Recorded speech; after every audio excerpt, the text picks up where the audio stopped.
As part of the 716 irons launch, Titleist have also launched two new hybrids, the 816 H1 and H2. Now, you might be quite surprised to hear that Titleist have done this, given that they had only launched the previous generation 915 hybrids this time last year. So only a 1 year product life cycle, and Titleist is very much wedded to its plan of having 2-year product life cycles. But there's a very good reason why they've reduced it this particular time, and that's because they believe that when you're buying irons, you should also be considering what hybrids you've got in the bag as well. Gapping is such an important part of the game, and Titleist are saying that 60 to 70% of their business is custom fitting. And when you're going through a custom fitting with your irons, you need to make sure every club in the bag goes a different distance from each other, and they all go the distances you want them to go.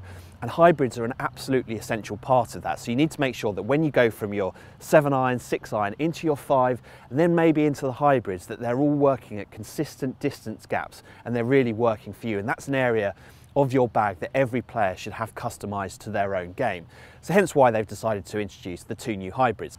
This is very much an evolutionary product over what we saw in last year's 915 hybrids. But what they have done is made a few tweaks to get even more performance out of this. You'll notice the same active recoil channel that they introduced with the 915, and that will offer exactly the same performance benefits in terms of making it a little bit more forgiving, but offering some crucial extra ball speed through impact. But what they've done is they've beveled down the edges, so they've taken off a little bit from the leading edge and the back, just to make it a little bit wider. It also enables people to get any muck that appears within these areas out, and it improves the turf interaction that you're getting from your hybrids. They've also made these hybrids slightly higher launching, and there are some more loft options available. Again, it sits in with that idea of helping people hit those key distance gaps that they're looking for at the top end of the bag.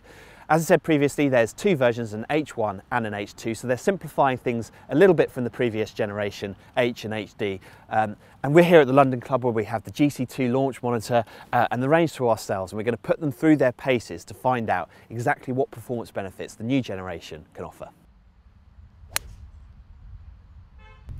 Right, so I'm going to start with the H1 version that I've got here, and it's got the same Diamana blue board shaft that I've got in my current hybrid, the previous generation 915.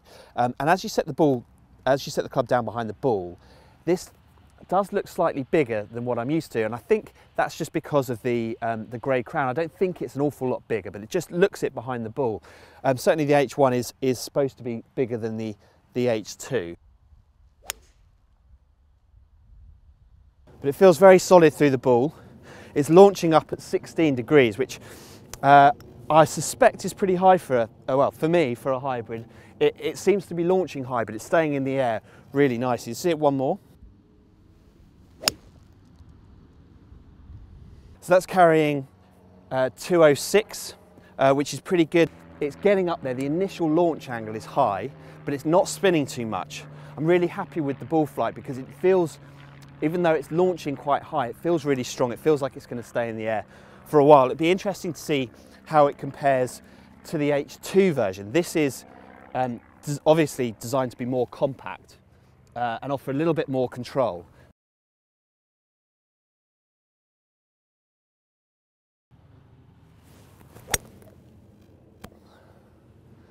That one I just went through the turf slightly. It goes to show it does seem to get through the turf nicely, this. I think that's something, as you hit ball after ball on a perfect range, that's not really going to affect you too much. But when you're out on the golf course and you're needing to hit shots from little cuppy lies, or when you're slightly in the rough, or whatever bad lies you might need to hit your hybrid from, that extra sole relief that you're getting here, I think will come into its own.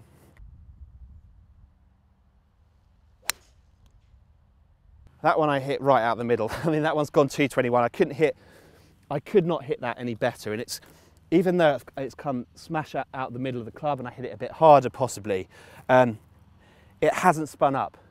It hasn't spun up. The initial launch angle is down at 10.5, so quite a bit less than the H1. It does show you the difference between H1 and H2. It shows you the difference nicely. Okay, so I've had the chance to have a really good test of the new hybrids, and I have a few thoughts. I think the first point to make is I think having H1 and H2 is easier for people to get their head around than the previous generation H and HD. H1 is slightly bigger, it's slightly higher launching.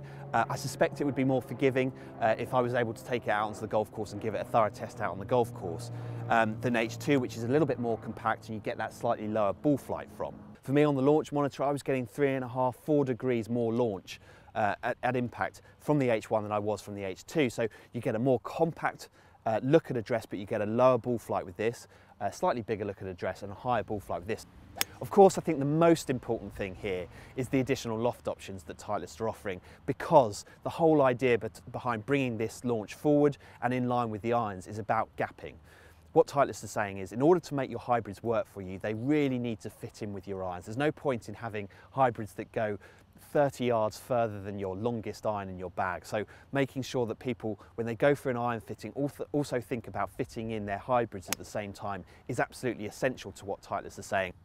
So keep your eye out for these. These will be on the shelves very soon. They have a recommended retail price of $205, which certainly puts them at the premium end of the market. But once you put them through their paces and give them a good test, you'll see there's plenty of performance benefits in here, especially if you can line them up with your irons.